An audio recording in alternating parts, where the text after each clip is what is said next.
It's impossible for killer whales to act normal.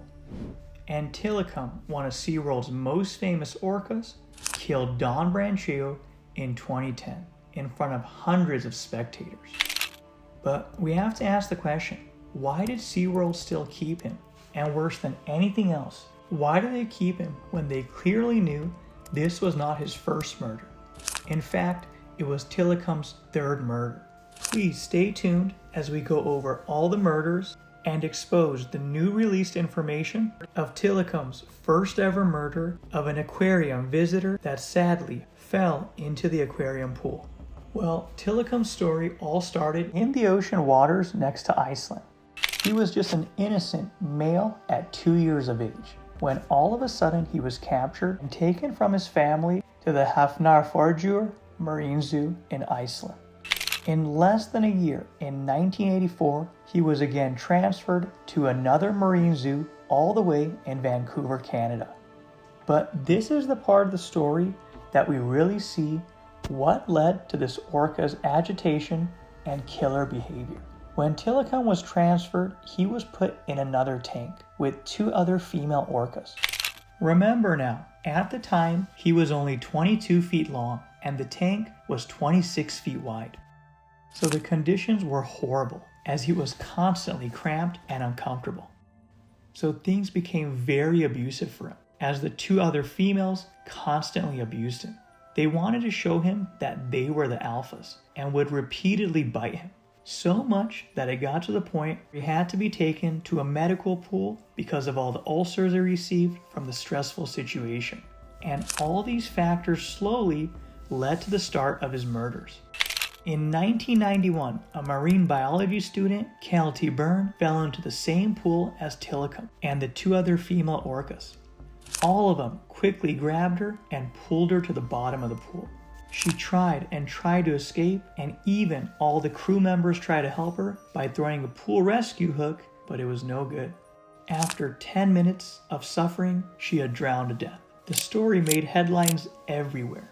And within 18 months, the Marine Zoo was closed, and Tilikum sent to SeaWorld in Orlando, Florida.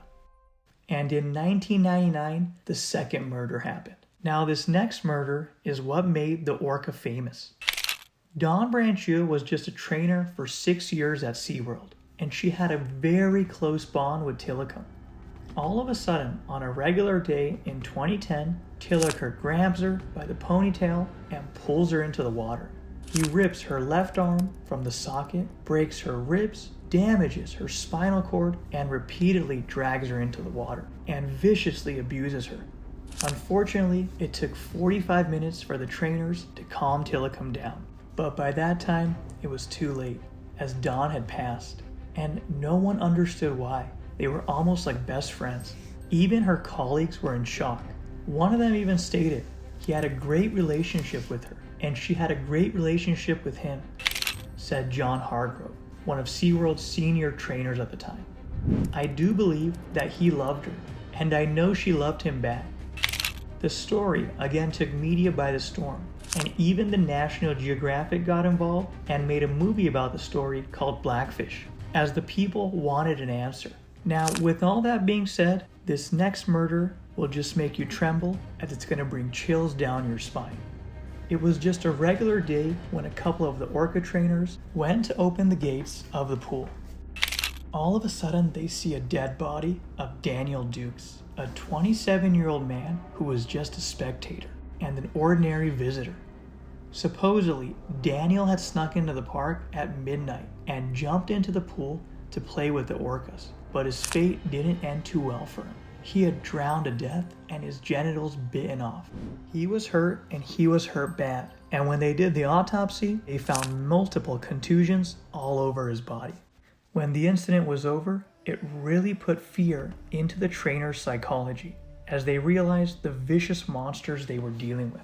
For months, some of them were even afraid to get back into the pool aquariums with the orcas, as they all realized why they are nicknamed killer whales. The story made the news, and worse than anything else, SeaWorld still continued its regular schedule. Please comment below on what you think about this story, and if you think killer whales should be allowed to perform in marine zoos. And if you like this story and you want to hear more stories just like this, click on the videos right above the screen, and remember, always stay enlightened.